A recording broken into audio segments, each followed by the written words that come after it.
It's time to take command with former NFL tight end Logan Paulsen and former Commanders beat reporter Craig Hoffman. What's up? What's happening? Welcome in. Take Command Podcast. Craig Hoffman here. Logan Paulsen there. And Dane Brugler going to be with us in just a little bit.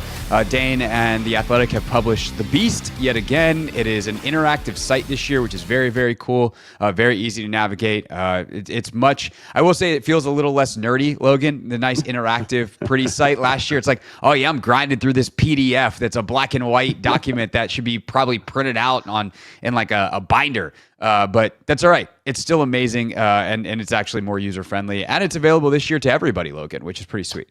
Yeah, I know. That's one thing about it. It's like, every year when the Beast comes out, I'm always trying to find a way to get around the paywall, like looking for documents and stuff. But it's because like what he does in that thing is really, it's unbelievable. He's got pro day information. He's got pronunciation guides. Like there's not going to be a more comprehensive pre-draft document. Again, like the rankings by position are all subjective. They're all him, but like the information in there is really tremendous. So. And it's so nice to have it all in one place. We're just like, here's all the testing data, all that kind of stuff. And last year we went a little bit in with Dane on how he does some of that. So you can definitely go back to that. And I'm sure he'll talk about it in other places. When Dane joins us in about 20, 25 minutes here, we will just get straight into prospects with him and draft stuff.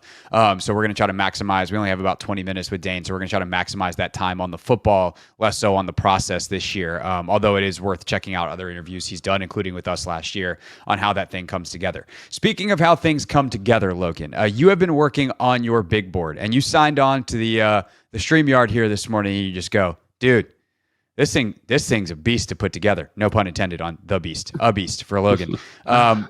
Why is putting together your big board so much harder this year than it has been in years past? What is it about this class?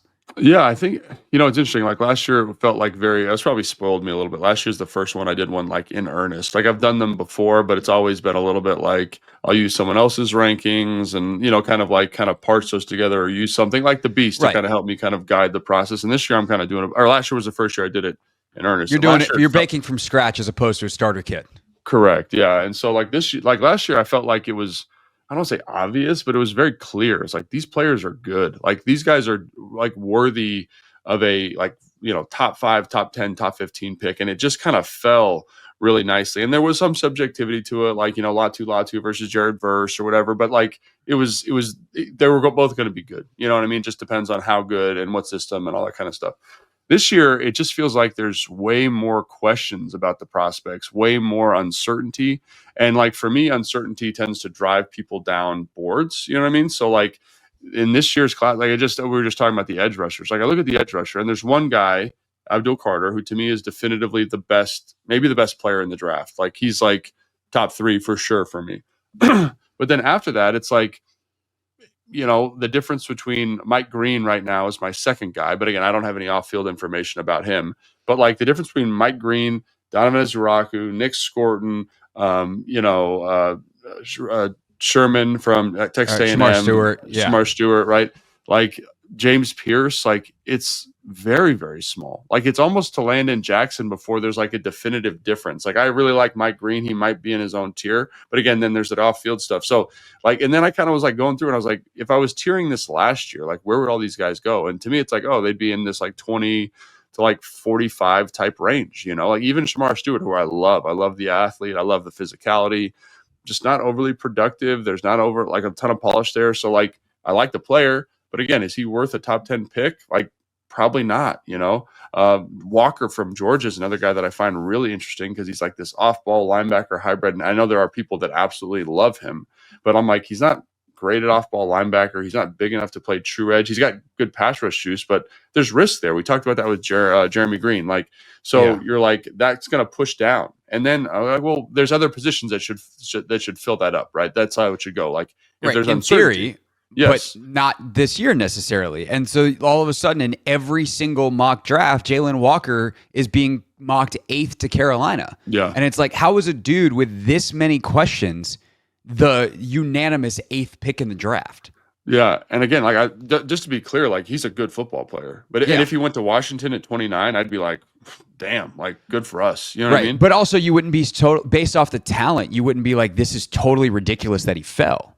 Right. That's exactly right. It's the same. It's exactly right. And then you talk about like it's the same thing with the safeties. Like I love Malachi Starks. Like he to me should be a top 10 pick, but I see some people mocking him at 30 or 28, and you're just like, okay, like he's a good football player. Wasn't overly productive, but like he's one of the better football players in this class. And then Nick Amon-Wari is another interesting one because there's such a projection. Like I think the PFF guy said it the best yesterday. Like physically, he's got everything you want, but like, is he a true like box safety? You know, because he's not a great tackler. He's not overly physical. There are games where he flashes, right? Big, explosive, athletic stuff, but the consistency is not there. So it becomes more of a projection. And like I think I've said this before in this show, like the higher a prospect goes, the more certain I am about the prospect, right? Like that's ultimately what it boils down to. So when it kind of all shook out, like I just finished my first tier of guys.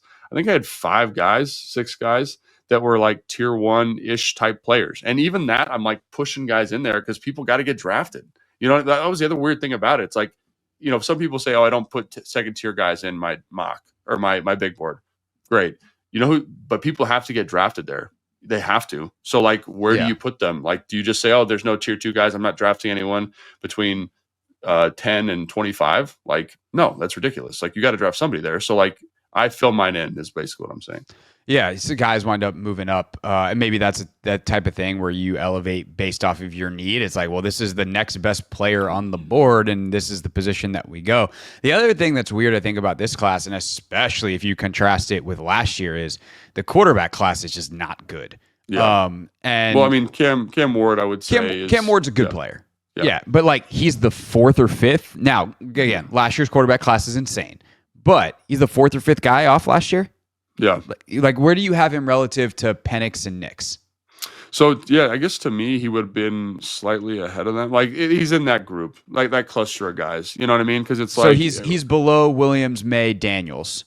And I had JJ. I was big on JJ McCarthy. So JJ McCarthy was in that first group for me. So he's like, 5, 6, 7, however you want to slot them. I personally like him a little bit better than Penix. I felt like Penix was a little bit robotic. I felt like Bo Nix was a little bit of a check down Charlie. I fell in love with Cam Ward's like playmaking ability. You know what I mean? Right. And so, but there are guys that are going to say, well, that Logan, that's insane. He's definitely after Bo Nix. Like that's where the subjectivity of that second tier of quarterbacks, like, become, when you're comparing it to last year, becomes a thing, so that's what I'd say is I like him a lot. I like him a lot more the more I watch him. I think he does some really special stuff, and we were talking about this off air a little bit too. Like there's certain players you like their background, and I like the fact that he started at a small school, he wasn't highly recruited, and he just had to grind and work and learn new offenses because it shows me a passion and support of the game. And I think we're going to talk to Dane about that a little bit with some other guys, but I really appreciate that, especially after seeing what Jaden Daniels was last year, especially after seeing what Bo Nix was last year. Like these guys that had to face adversity, like they can handle some of the stresses of playing the position at the NFL level. And I'm not saying he's going to be amazing, but I do think there is the potential that he's a top, like 12 guy in the league at some point in his career. And I think that's very reasonable. Yeah. I mean, Cam, legit, I got Dane's quarterback list up, first round grade, right? Yeah. Shador's the second guy. He's got a second grade on him. Yeah.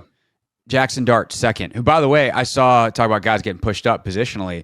I saw Todd McShay in his mock 3.0 has Dart going second off the board, quarterback-wise, 9 to the Saints, because he thinks this guy more resembles what Kellen Moore has worked with in the past. And maybe that's the direction they go if they go quarterback. By the same token, if I'm the Saints, I'm like, I don't know, I'd probably just rather trade back into the 20s and take him there because he's probably going to be available. So, but it just shows that, like, the idea that Jackson Dart could go top 10 based off of the tape and based off of, the evaluation feels crazy, but he's in the right draft if he wants that to happen for himself. And then this year, quarterback 6 last year was Bo Nix, and he went 12th overall, I think. Quinn Ewers is quarterback 6 this year. He might not come off the board until the 3rd or 4th round. Yeah. I mean, I like right now, I'm not super high on Quentin Ewers, like probably 5th, 6th feels, again, like 4th, 5th, 6th, it's all kind of in the wash, but I think it speaks to your point. Like there's like 4 guys that I think maybe could do it, 5, the kid from Syracuse, I can't remember his name at the moment. Kyle McCord, baby. Let's go. Kyle McCord. I think he's got a shot at being a high-end backup somewhere. Tyler Shuck, just from the physicality, but he's 26 years old. Like, he's 26 years old. Like, what are we doing here? And then it's Jackson, it's Dart, and then Shador and Cam Ward, obviously. So that's kind of by the way, on the quarterback class, Jalen Milroe is an ultimate wild card because athletically, that dude is a freak. Yeah, and when I did my initial quarterback ranking on the Ticket to the Draft show, he was my 5th guy over Kyle McCord, and I think the athletic upside is tremendous. But then I kind of was talking to Jeremy Green, I was talking to my producer about it, and I was just like, I don't know if he's ever going to get the opportunity to actualize any of these athletic traits. Like, he's a freak, right? But like, he's going to be a backup quarterback. Like, how many reps is he going to get? How studious is he going to be? Is he going to develop the way Josh Allen did? And Josh Allen developed because he got a ton of reps, and I think that's where to me, it's really challenging with this quarterback class. And, even with like Jackson Dart, man, like, it's a huge projection. Same thing with Shador. Like those guys are more similar than I think people want to admit, but it goes back to the original point of like putting this big board together. Like, the quarterbacks are all over the place, right? It's not a great offensive skill class either. The offensive line is kind of middle of the road this year. I think there are some really good, like, I think, Armand Membu, I think Will Campbell are going to be kind of special. Like, they're like first tier type players to me, even though there's some questions about the arm length, about the experience, like physically, like when you watch the tape, you're just like, man, these guys are so good. Like, they're so good. Their floor is so high. Like, why not just bet on them? But after that, you're kind of like, Josh Simmons coming off the knee. You've got Connerly, who I really like, but again, is got some growings physically to do.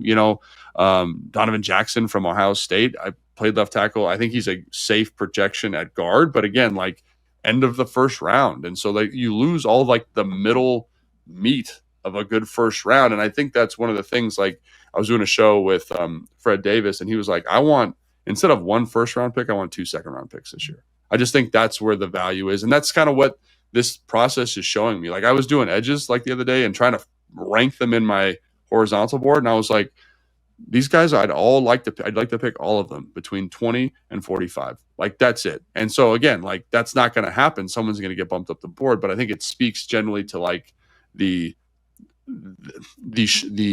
assuredness, the confidence I have in the players. I think they're all good. Like, don't get me wrong. Yeah. But it's just like, none of them are like these surefire top 10 guys. You're like, yes, this is it. I feel like we talked about this a little bit last week or at some point. I don't remember which show, but like, let's clarify the difference in like, what's a top 15 guy versus a 20 to 40 guy? Like, is it just the sureness that he's going to be good? Is it the upside? Is it like the potential to be great? And I guess it could be really all of those things. It's like, which one do you have? If I like 100% know you're going to be a good football player, okay, great. If I'm now at 85%, well, that's going to drop you down. If your upside is Pro Bowler, All Pro, like, that's going to bump you up. If I think, like, you're probably going to be a starter I'm comfortable with for 5 years, that's going to bump you down compared to the All Pro guy. Is that really kind of the basis of it?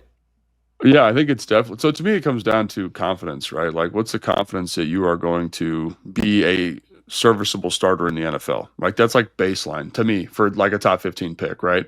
And obviously you want guys that have a ceiling, right? So like, to me, the top 15 like designation is like, hey, here is the floor. It's very high. I think Joe Alt is maybe the best example I can think of in recent history of this. Like, his floor was like sky high. He was going to be like a starting caliber, like left tackle in the NFL.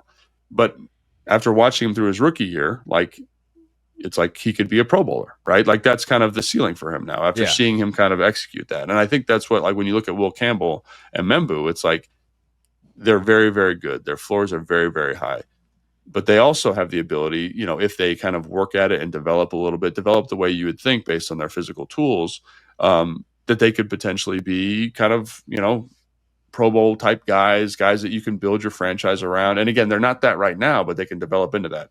Then you move down the list, and like Connerly, I think is a really good point of comparison in this year's class. Like, athletically, it's there, but the floor is a little bit lower, like the bust rate's a little bit higher, and the ceiling is maybe close, but not quite as high. And I think that's where the distinction comes in. Like, Shamar Stewart is another interesting example. Like, physically, yes, the ceiling is tremendous, but the floor and the bust rate are very, very high because of the lack of production. And I think he'll be a good player because he's so good against the run.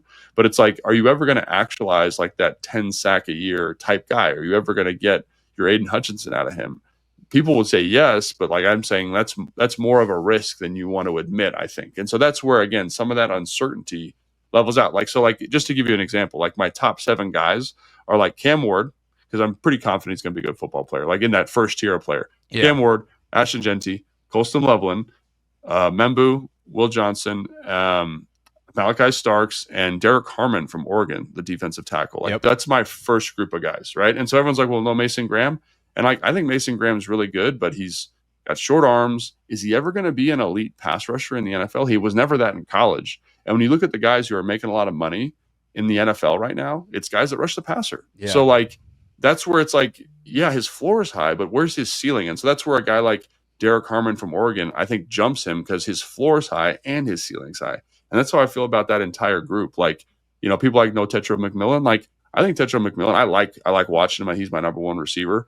But like, there's questions to me about his consistent work ethic, like on the field. Like he takes reps off. Like, can he consistently separate? I love how. And then the comments come out that he's like, I don't really love watching football.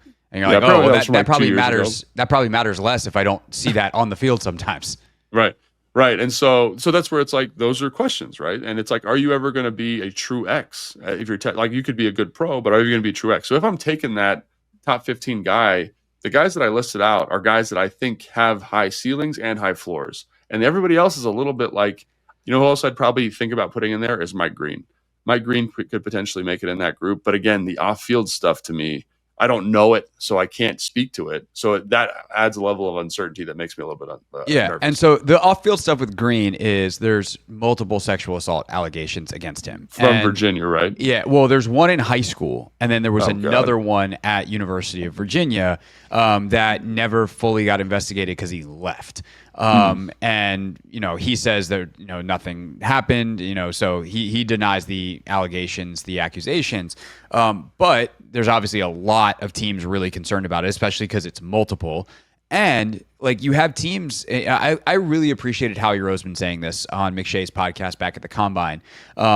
He was like, if there's violence against women, like I don't even watch the tape. Like I don't, you know, like we have a hard rule that like if that's in your profile, then that's a no-go for us. And that prevents you from having the conflicted feelings that you might have if you watch the tape and you're like, oh my God, but this guy could be like, you know, you just said you have him in your first tier of guys as a player. Based on the film, because it's film based. And, you know, Howie Roseman, let's say like, and I'm sure the Eagles are going to look at, they're not just going to take the news reports or whatever at face value. They're going to do their homework. So I'm not meaning to push in one direction or the other. But if they determine like, yeah, something happened here, they're not even going to let their scouts like get into it. Howie's not going to ever get into it. That guy's literally not an option for them. And that's crazy. I mean, I think that's smart though. I appreciate that for sure because if it's legitimate, right? And I think that's where you got to like figure it out. And again, saying like if you do your homework and something is there and you just go, no, we don't do that here. Like that is what having morals, values as an organization is. Like if you're going to talk about it, it's saying that like, man, we know, and some teams don't. The Chiefs don't. They don't care because they took Tyreek Hill and stood by Tyreek Hill, and now Tyreek Hill again on Monday is getting in another domestic dispute. Dude's got 10 years worth of domestic violence issues, and he's still in the league because there's enough people in the league that don't care. And then you have teams like the Eagles that clearly will take a risk on a player because here's the thing with Philly. Like there are certain things they're like, no, this is, you know, how he said, like, that's a no-go for us. They were comfortable enough with with Jalen Carter and the driving thing that happened at Georgia and whatever else was around Jalen Carter.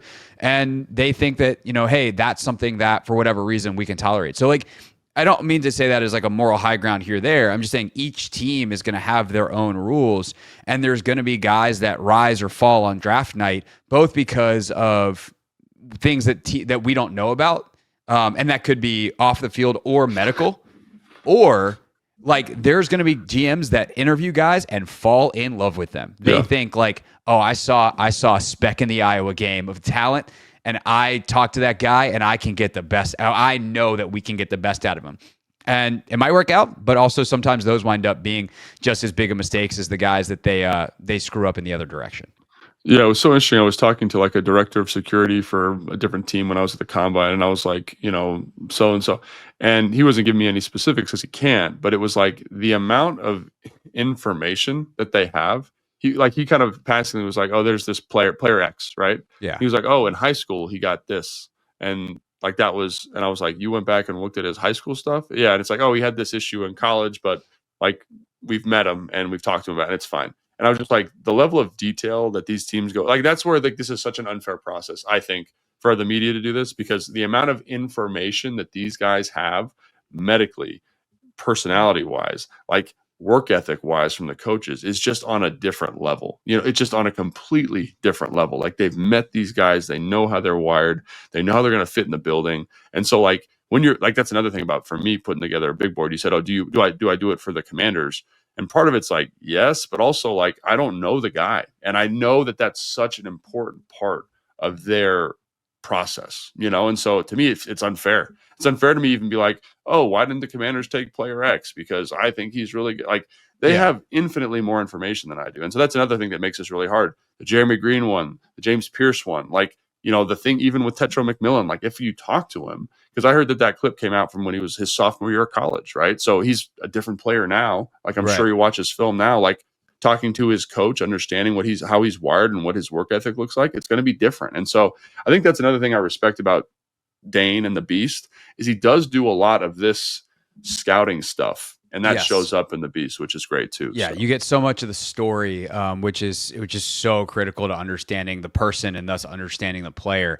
So yeah, it's kind of funny that we do all this work and we feel like we know so much, and we do genuinely put in a ton of work. You put in an unbelievable amount of work for this, and you're still flying half blind based off what the teams are doing. And by the way, the teams still are bad at this, statistically speaking, because it's impossible to be great at it. There is every team, every great general manager, Howie Roseman, Adam Peters, on down the list, they all have their misses. And a lot of them, this is still, with all of that information, a giant crapshoot. And there's no better way to do it. This is the best we got.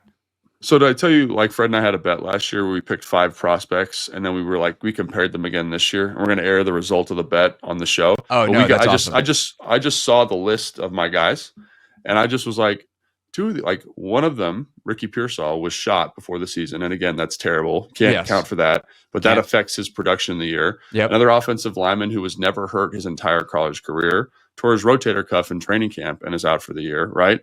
And then you're just like, okay. And Fred had the same thing. Guys that he was really high on, very healthy. And then so he ended up picking Brock Bowers, which is probably going to help him out long-term here in terms of the point system. Yeah. But I remember reading my report on Brock Bowers, and I was like, he needs to go to the right place to make this work for him. And he went to a place where the offense didn't have a lot of playmakers. He was the number one feature, got a ton of targets. And so set records. It's so layered in terms of risk reward, and you can mitigate risk as much as you want. But ultimately, football is a violent game that is so situation dependent. And that's another thing that makes this so challenging in terms of the big board. No doubt about it. But with that said, no one does it better than Dane. Dane Brugler joins us next here on Take Command.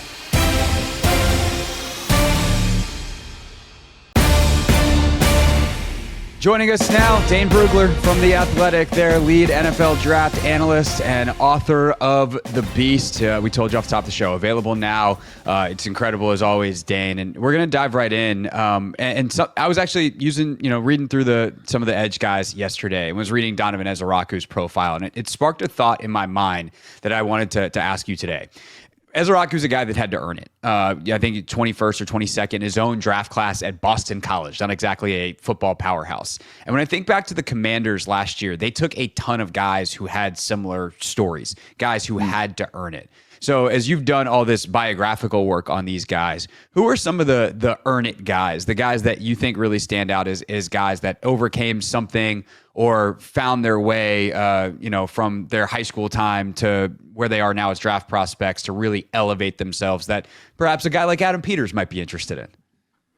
Yeah, there's definitely a few. And that's my favorite part about doing the Beast, is learning, because there's so many players that are on the doorstep of the NFL, but they all got here in different ways. No two journeys are the same. And so it's fascinating to learn about each one. The one that immediately sticks out is Siobhan Ravel from East Carolina, the corner, who high school, it was injury after injury. He was in a bad car accident, had to have surgery, and then another injury, and he also didn't have the grades. And so he heard from Division I colleges, but didn't have the grades to go. Goes to junior college route, and that was right around COVID. So the seasons are canceled, and next thing you know, he's working at Amazon at an working overnight shifts at a fulfillment center.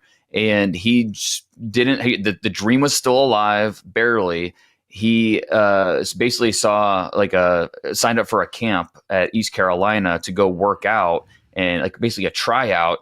He worked 6 p.m. to 4 a.m. shift, and then by 10 p.m. or 10 a.m. the next day, he was at East Carolina for this camp, and he runs a 4.40 40-yard dash. His dad actually sent me the video. His dad was sitting in the stands, and he videoed it and sent me the video, and there's a coach basically tracking him down after he ran to kind of show him the time and say, all right, we need to talk. And so from that, he got the scholarship at East Carolina, and then this past year, had the ACL. And so Alabama wanted him. I mean, there was a lot of money being thrown around about LSU, Texas, Ohio State. A lot of teams wanted him after his great 2023 season. He stays loyal to East Carolina, goes back 2024, has the ACL injury in September, and he's kind of been the forgotten guy in this class. But he was a first-round pick back in September, and now it's like, okay, you're going to get a little bit. He's going to have a discount sticker on him because of that injury. But if anybody's going to overcome that, the adversities he's faced, it's going to be this guy. So, yeah, there's definitely a couple of these names. Jamari Caldwell, the defensive tackle for Oregon. I've heard of guys being walk-ons, and I've heard of guys coming from the JUCO level. I've never heard of a walk-on JUCO guy, because he had to walk on at a JUCO to get there. And so all these different routes and journeys are fascinating. That's crazy, because like both those guys you mentioned are like excellent football players. You know what I mean? So the fact that they were kind of missed in the process is kind of mind blowing. But it speaks again to like their passion and love of the game. And so for me, like one of the things I love about the Beast is just this is how you get all this stuff, man. Like how do you get you're just like calling families, you calling agents. I know you said you talked to scouts. Like there's so much stuff in here. The thing that gets me is the pro day information. Like, can you talk about that and how you get it all in this crazy document called the Beast? Yeah, it's a really exhaustive process to track down. Probably an understatement, right? Yeah, the month of March does not happen for me. I have never seen the month of March. And now that I have 4 kids, it does make it difficult when you have dance and softball and baseball and all that kind of stuff. So, but I don't know. With the Beast, my big thing is I want to create something that I would want to read, and if I'm an NFL team, I would want to read this. I would want to be interested in this. And so all this stuff is NFL verified, the testing information. I take a lot of pride that 2,600 players have testing information that I'm getting directly from NFL teams. It helps fill, those data points help with the context of who these guys are. So it's an exhaustive process, tracking down all those from scouts who I wouldn't be able to do my job without kind of my network of scouts who really help me out. And, maybe it could be as easy as a simple conversation where we're bouncing players off each other or just tracking down these numbers. And then it's a lot of talking to players, getting on the phone with them, or make sure at All-Star games, East-West Shrine, Senior Bowl, Combine, making sure I'm getting FaceTime with them to ask them about, hey, when did you start playing football? Hey, what was, tell me about your family life. Who introduced you to football? And then from there, it kind of grows. And, everyone, like I said, has different stories about how they got involved with football. For some, it was love at first sight at 4 years old. For other guys, they were a basketball player all through going into high school. And then sophomore year, they kind of realized, all right, I'm not going to make it to the NBA. Let's give football a shot. And next thing you know, they're on the fast track to a possible NFL career. So yeah, it's a lot of talking to people and the relationships because I've been doing this for almost 2 decades now. And so all the relationships I've been able to cultivate over the years is something that helps me put together this finished product. But it really is a year-round type of thing. It's not like I just get started on this in January. It's starting June 1st, right around Memorial Day, is when I'll really dive into next year and get started for the 2026 class. So we were just talking before you popped on, Dane, about some of the guys and their stories and how it could affect their draft stock one way or another. Who's a name that you would not be surprised to go a lot higher? I'll be positive and negative here. So not surprised to go a lot higher on draft night because the character is great and teams fall in love with them and you just think that someone's going to take the shot on the person. And then who's someone, whether it's off field, medical, whatever, that there's going to be a bunch of fans screaming on draft night, how in the world did my team pass on this player? And he's going to fall down the board hard. Yeah, I mean, Mason Taylor, the tight end from LSU, obviously everyone knows his dad, Jason Taylor. I think teams are just very comfortable with him. Obviously, we know the top two guys with Colston Loveland and Penn State, Tyler Warren. Yeah. Those guys are going to be top 15 picks. And then could there be a third tight end that gets in there? And I think, Mason Taylor could be because he's just a very clean type of prospect. I think another guy that's kind of a little bit of a late riser, Femi Oladejo from UCLA, who, I'm sure you guys, Go Bruins. Mr. Bruin over here. Right. Exactly. So he played all over. And so is he a true edge rusher? Do we have to play him more of a hybrid role? Teams have been trying to figure him out, but they're really interested because he's straight out of central casting with that body type and the way he looks, the way he can get after the quarterback. So teams are really intrigued with him. And I think, they're going to be more than willing to take a gamble on a guy that was productive. He had 13 and a half tackles for loss last year. But also you think there's more there. We can get more out of him. So Femi Oladejo is one of those guys. Trey Amos from Ole Miss has been one of those late risers as well, just because he crushed the process and he crushed the season as well. At this time last year, teams were talking about him as maybe a 6th-round pick. He was a backup at Alabama, transfers to Ole Miss, and really played at a high level. Passes defended, the ball production was terrific, and then goes to the combine, runs a really great time, better than teams expected, really low 4.4s. And then at the pro day, the positional workout was fantastic. I had a scout tell me it was one of the better cornerback pro days he had seen this cycle. So Trey Amos is one of those guys where if he sneaks into the top 30, I don't think that'd be a surprise at all. And then, a guy that maybe drop a little bit, I think this might be low-hanging fruit, but, James Pierce obviously has been talked about a ton, the character, and, he has first-round talent. But as one scout kind of put it to me, I just want to be convinced that he loves it. I want to be convinced that this is what he wants to do the rest of his life. And, it's okay if you don't love football. There's a lot of guys in the NFL that don't love football, but they take it seriously because they know it's their livelihood and it's a paycheck. And, you wouldn't be able to know by their play that they don't truly love it. But with a guy like this, and you're potentially going to draft him in the first round, you just want to get a good feeling from him that you're going to get the best out of him consistently. And I think scouts have been kind of wishy-washy on whether or not they got the right answers from him. And interesting, like you said something there that I think I'd like you to just double click on with regards to crushing the process. Because you look at like Mason Taylor, runs a 4.7, athletically, like not maybe, like he's not a Colston Lovely, he's not a Tyler Warren. He's like kind of in a different bucket. Trey Amos, kind of same thing. I think he tested better than people thought. Oladejo, I think, is another great example of a guy who didn't test amazing. But when you say crush the process, can you maybe elaborate on what that means from like an interview type standpoint? Yeah, and it's obviously there's different steps to the process. There's the All-Stars, the testing, and the combine, and then the pro days and the workouts. And if you go to an All-Star game and you show out there, then you go to the combine and you test well, you interview well, the medicals are clean, and then the pro day you work out well. It's like, okay, you don't just forget the tape. The tape should always be 80%, 85% of the evaluation. But at the same time, there's a reason we have these steps in the last few months. The All-Star game helps, especially with smaller school guys or guys that played against lower competition, to see them go up against better comp. That really helps put into context their skill set.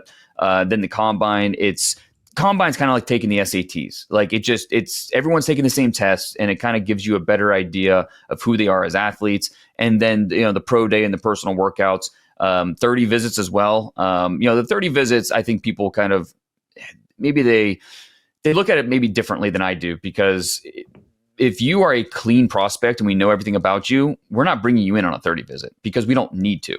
But if we have question marks, that's where we're bringing you in. And I've heard a lot of stories in the past where teams have crossed a name off the list based off of how the 30 visit went, because they had questions and they weren't able to answer those questions during the 30 visit. And so teams use 30 visits for different reasons. And, I don't want to paint a broad brush, but it's something that I'm bringing the guys that have question marks to my building about those 30 visits more so than guys that I just really genuinely love. Makes sense. You mentioned Pierce. I feel like Pierce and then Mike Green are two guys on the edge, and obviously Washington's looking heavy at edge.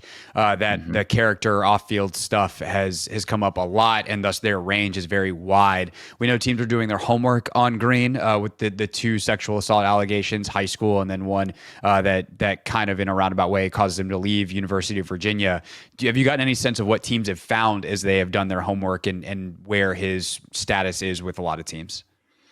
Yeah, and it's tough for those of us on the outside because we can really only go based off of what the facts are. And with Mike Green, yes, 2 allegations. Talking to some teams, they feel okay with it. They're comfortable with the situation. It's more of it he said, she said, and there was an investigation with both, and no charges were filed. And so it's like, okay, now you hate that there's 2, obviously. It's like, all right, is there a pattern here? And if you know about those types of issues, like the charges getting filed is actually very rare because of the nature of he said, she said, et cetera. Right. But I think as teams have dug into the details of each situation, I think they felt better about it as opposed to worse about it. And just talking to teams about it, talking to people around Mike Green about it, it's something that, and like talking to his coaches, both at Virginia and Marshall, they both coaching staffs rave about the person, not just the player. We know the player is good, but they also rave about the person. And so I think the character feedback from everybody around him is certainly going to help him. I think ideally this is, you don't want to draft a player that has this on his resume. But at the same time, you don't want to pass on a player if it's just not something that is true and not something that you have to worry about in the future. So I think teams are a little bit split, but there have been more teams that have been okay with it as opposed to the opposite. Interesting. Is that compared to James Pierce? I mean, because you said James Pierce is a guy like for character concerns is sliding. Like it just, and I think this may be a good illumination of like the investigative process. And then I've had coaches tell me like, that I'm friends with still in the NFL that basically like if a guy doesn't love ball, like they're undraftable almost. You know what I'm saying? And so like, how do they compare in terms of the way teams are looking at both those athletes? Yeah, I mean, I think with Mike Green, it's really just those 2 incidents, those 2 allegations. That's kind of what the main thing. With Pierce, exactly. It's more of there's nothing criminal necessarily. It's just football character. Yeah, are we going to get the most out of this player? Yeah. Like we know when he's firing on all cylinders and it looks good. It's okay. We feel great about it, but you talk to some people at Tennessee and not all that feedback is glowing. Like I said, when you talk to Virginia coaches, Marshall coaches, they rave about Mike Green. But when you talk to Tennessee coaches, it's a little bit different. And, you really, that's why when you're a scout, it's like, okay, you have to be part detective, part, journalist, part psychologist. Like you have to really try to understand what makes this guy tick? How is this guy wired? Is it something that maybe he's just immature? Maybe he's just a younger guy and it doesn't, he just doesn't have a good idea of how to represent himself in the right way. And it's something that we can work with and bring him along. Some cases it's just, he is what he is and he doesn't really like football. It's just something to do. It's not something that's ever going to be the driving force in his life. And so it's really hard to draft a guy like that in the first round. And for some teams, he'll be off the board completely. It's not even someone that they would consider if he was available in the 7th round. So yeah, it does make, you think about all of the misses in the NFL draft and how many of those were because of character and because of, and not just getting in trouble off the field, but not everyone's wired to be in an NFL locker room and, do everything it takes to work and do all of that. Like, that's where most of the misses and busts come from, and why scouting will always be an inexact science. Last one for you. I know you got about a minute left here. So Shamar Stewart is the guy that I'll use is kind of the question asker here, but guys who have certain levels of production, like his pressure numbers are really good, sack numbers are not. The athletic testing profile's excellent, but you're like, okay, but eventually like, you're an edge rusher when you just sack a quarterback. And also because college schemes and pro schemes are so different, how do you go about trying to make sense of that? I know now limiting that to like a 90-second answer is probably impossible, but we'll do our best here of how do you try to make those projections knowing that the ask of a guy like Shamar Stewart in the NFL is going to be different than what he was asked to do in college, and you have to try to make all of those numbers in the tape make sense. Yeah, and Jackson Dart, quarterback at Ole Miss, same type of thing. Yeah. What he did at Ole Miss is wildly different than what he's going to be asked to do in the NFL. So really, position by position, you could pick out a few guys where it's a projection. Armand Membu, one of the best players in this draft, was a right tackle at Missouri. Can he play left tackle? I mean, that's something the Patriots are asking themselves. With Stewart, ideally you want that sack number to be higher. I think, the fact that his pressures were higher is a good sign, because you want a guy that affects the quarterback, affects the pocket. Now, ideally, you want him to get the quarterback on the ground, but if he's affecting the pocket and affecting that backfield action, then he's doing his job. I think with Shamar Stewart, how he was used at A&M, when the amount of times he was asked to pin his ears back and go were just not many. And so the full context of Shamar Stewart really paints a different light than just the 1.5 sacks this year. But he is a tricky player, because you love the athletic profile, you love the flashes, but where are you going to feel comfortable drafting a player like this? And for me, my answer will be different than one team, and that team's answer will be different from another team. It's just kind of your appetite for risk. And for me, I'm going to take my chances on high upside pass rushers. And so I would take Shamar Stewart a little bit higher than maybe some other people, but I certainly understand the reservations with him. It's not like he is a super clean prospect that I'm going to stand on the table for. I would just be more willing to bet on that pass rush upside. No doubt. Dane Brugler, lead NFL draft analyst for The Athletic, author of The Beast, which is available now on The Athletic's website. It's its own microsite. It's not behind a paywall. You just go on there and get your draft information. Get your fix. 17,000 prospects worth that are in there. That's only a slight exaggeration. Dane, appreciate your time, sir, and enjoy the rest of the process here until you and Robert and Derek and Bruce Feldman are sitting there on draft night for your draft show. Yeah, I can't wait. Thanks, guys.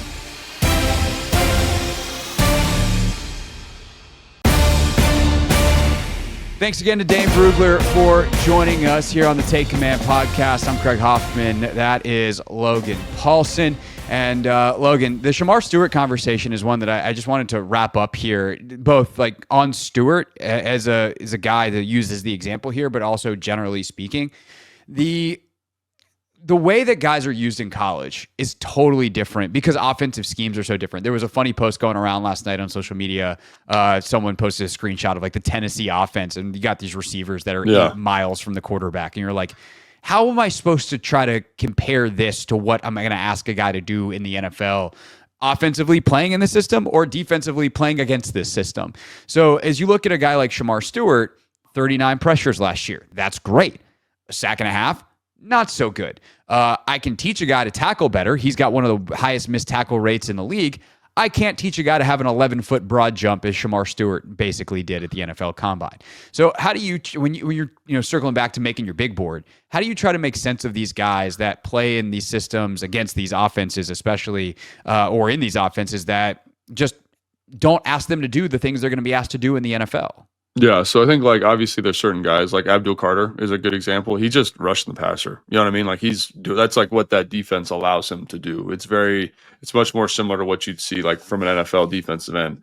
And then, but like when you look at, I think Shamar Stewart, Texas A&M, that whole defense, I think Nick Scourton is an interesting data point in this too. So we'll talk about them both here, kind of clump them together. Is they play like a lot of like 4-eye. So like because they're so worried about the RPO, they're so worried about the zone read, they play inside the tackle. So I don't care how good you are at rushing the passer. Like, it's hard to rush the passer from that position. And then if we are going to rush the passer, it's usually from a tight 5. So I'm shaded on the tackle. And the first thing that you do at the NFL level is when you're coaching a pass rush is get a little bit of width, get a little bit of space so that you can stress the tackle just by your alignment to start, right? He never gets that opportunity. And I think that's the thing that's really hard with the evaluation. And so then a couple things here that I'm factoring into the Shamar Stewart thing. When you watch him at the Senior Bowl and he lines up in a wide 9 or wide 7, however you want to characterize it, just outside the tackle, like a body removed, like you see his power, you see his strength, you see his length, his ability to compress the pocket. So at a minimum, like, he's going to be able to do that. And there's some reps where he is absolutely dominant. Like, the athlete at the Senior Bowl takes over. And I would say he was probably the most physically dominant player there at that event. And that's a lot of those guys are going to get drafted. Probably 80% of those guys are going to get drafted. So then you say, okay, obviously when you change the parameters of what he's asked to do, it looks a little bit different, right? And then I think Nick Scorton's a really interesting example. So when he was at Purdue in 2023, he had 11 and a half sacks. He goes to Texas A&M and has 4. And when he, at his presser, they asked him, they said, what is the difference? And he said, well, in this defense, like, I'm playing defensive tackle, like 3 technique. I'm playing a 4-eye. I'm not rushing the quarterback the same way because we do see so much RPO. We see so much zone read. And so look at, like, that's a guy who I think is a very good football player, probably bottom of the first round, maybe middle, depending if you really love him. Just depends, like, beauty's in the eye of the beholder here. But he went from a system where, like, he was the man, like, go rush the passer. We're setting up opportunities for you. And it looks way different. He can show more of his bag, show more of his skill set. And then when you watch him at A&M, like, I went and watched Will Anderson's pass blocking versus A&M this year. And he had, I think it was like 10 or 11 just straight dropbacks, or Will Campbell, excuse me. Will Campbell. Yeah. Yeah. So he had just 10, maybe 11 just straight drop back looks. And those guys are rushing from tight 5s, really advantageous looks for Will Campbell, right? And so I say to myself, like, that's where you got to kind of extrapolate. And that's where an event like the Senior Bowl is so important. That's where the Combine is so important. So you get a physically dominant performance at the Combine. Again, there's no Armand Membu there. There's no Will Campbell there. But there is a Josh Connerly there. There's Ozzie Trapillo. Like, he'll probably he's a 3rd-round tackle. There's an Anthony Belton, 3rd-round tackle. Like, those guys are good football players. And he looks like physically the best one. For the Combine, excellent performance. And so kind of weighing those secondary events, talking about crushing the process. Yeah. Love that stuff. And then you say, in addition to that, if he loves ball and he's passionate about it and he's going to get better, gosh, like, put the chips all in on that guy because he's going to get better at the NFL level. For sure. And then, on the other side, and this is not to take anything away from this guy, because I think we both would be doing not jumping jacks. That's a warm up. We both be doing backflips, even though I don't think we can do backflips. The point is, we'd be very happy if the Commanders took Donovan Ezaraku. How about this bit from Dane in the Beast? He lined up mostly as a stand-up defender with 99.7% of his snaps coming from wide of the tackle as a 7 or 9 technique. Right. And when you watch his film, like, he's rushing the passer. Like, he's like an outside linebacker, stand-up edge guy. And so he gets the 16 and a half sacks. And, like, what happens if you flip Ezaraku and Stewart? Like, what kind of, like, Ezaraku's dead in the water if he's trying to do what Stewart's doing at Texas A&M, because he's not built like that as a 4-eye, but you know that. But, like, if Stewart can go do what Ezaraku was asked to do, what does the sack total look like? And I think that's, and then depending on what you're looking for, you might be like, I don't really care. Like, if you're the Commanders, you might be like, I want Ezaraku because we need that body type. We need that sack guy and the extra beef that, and explosiveness or whatever that, but sacrificing maybe some of the bend or the finished ability that Ezaraku has. Like, maybe you want Ezaraku, but I think, like, the versatility in that way, like, I would put Stewart higher on my board, knowing that if maybe I don't get 16 and a half sacks, but do I get 12 and a half, 13 sacks if Shamar Stewart is playing in Boston College's system, getting the exact same snap alignments and totals that Donovan Ezaraku gets? I mean, it's a great point. And again, like, there is some, like, technical nuance to Ezaraku that is not with Shamar Stewart's game. But, like, I think the thing that is like in neon lights just seared into my mind is Jared Verse. If you see atomic power, like, that's a skill, right? Yeah. That is a skill to rush with that type of physicality and power and that kind of lean. And again, like, Verse was a very productive player in college. Like, all 3 years he was at Florida State. Like, so it's not a truly fair comparison. But when you, like, it's awesome to see that cool cross chop or that nice wiper or the dip and the ghost rush. Like, it's cool to see that too. But you know what else works really well at the NFL level is big, strong dudes running into tackles and compressing the pocket. So like, and Shamar Stewart has shown he can do that. And if he can cultivate a little bit more, like, could he be a very dominant edge player at the NFL level? I think so. And I think, again, this is where it's like the ball of clay is awesome. Like, there's so much you can do with it. And that's where, to me, like, if Shamar Stewart went to Washington, there is no doubt in my mind that he's going to be a great football player, because this is the type of culture and organization that's going to foster that development. But if he goes somewhere else that is not great at it, like, you don't know. And that's where the draft becomes so weird. Like, it's like, if Shamar Stewart's going to Washington, he's a top 5 pick, because he's going to actualize and be a freaking dog. But he's going to maybe go to Carolina. He's going to maybe go someplace else that isn't as good at developing players. I think it's a new staff there. So Carolina, sorry for that weird little shot there. But, you know, if my it's point, past I think, is Carolina, or you go to Atlanta and you're just cursed because no pass rusher is allowed to be good for the Falcons. Or even past Washington, right? Like, where we're not great at developing our first round talent, right? Like, that's kind of what I'm getting at here. And so, like, the situation, landing spot, and for Donovan Zaraku, like, I love the film, love the player. There was a period of time where I was like, he might be the most surefire pass rusher in this draft. Like, he's just, you could set your watch by him.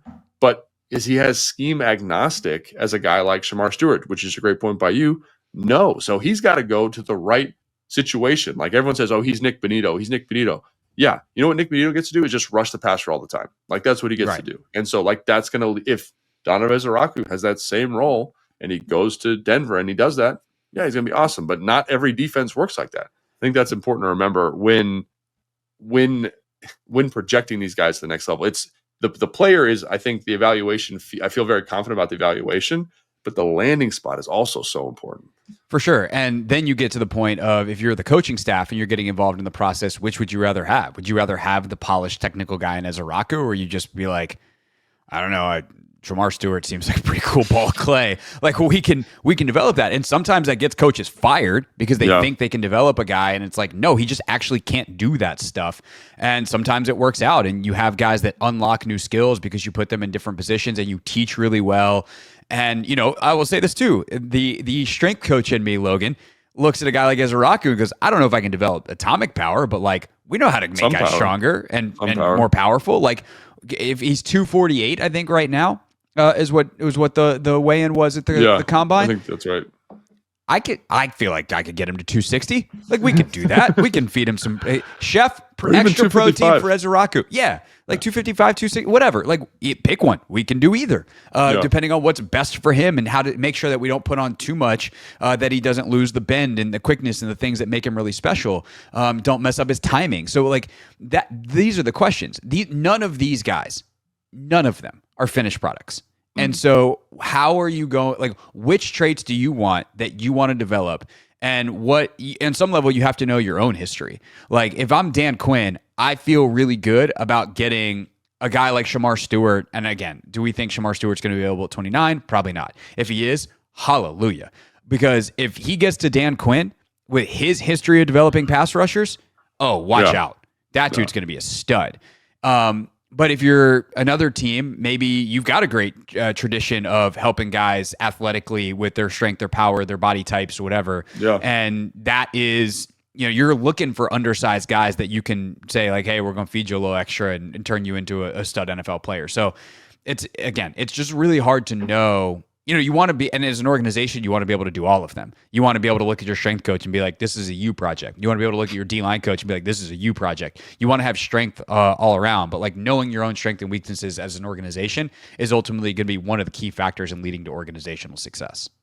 Yeah, 1,000%. And I was just thinking through while you were talking, like, the things that make good pass rushers, like, they do both really well. And so, like, even if you're really happy with Donovan Zaraku, like, he does need to develop some power. And Shamar Stewart needs to develop some technical nuance. And you can go through every single player and have that conversation. But, like, as long as you have, like, an ecosystem, and that's the other thing about, like, that I love about Washington is the relationship that Dan and Adam have, you know, like, in the communication that they have between each other. Because it's like, this is what we want at the position. And then Adam goes, okay, let's see if we can find someone that fits this and that we feel comfortable developing. And I love that Dane also brought up the the 30 visits, right? The 30 for 30 visit, whatever. Because like I've had conversations with coaches where like we brought a guy in and I didn't like him. He's standoffish, he's aggressive, like, and then you get to know him and you peel back the layers and he's like, oh, this guy works for us, you know? And I think that's another thing too, is like that element of just saying like,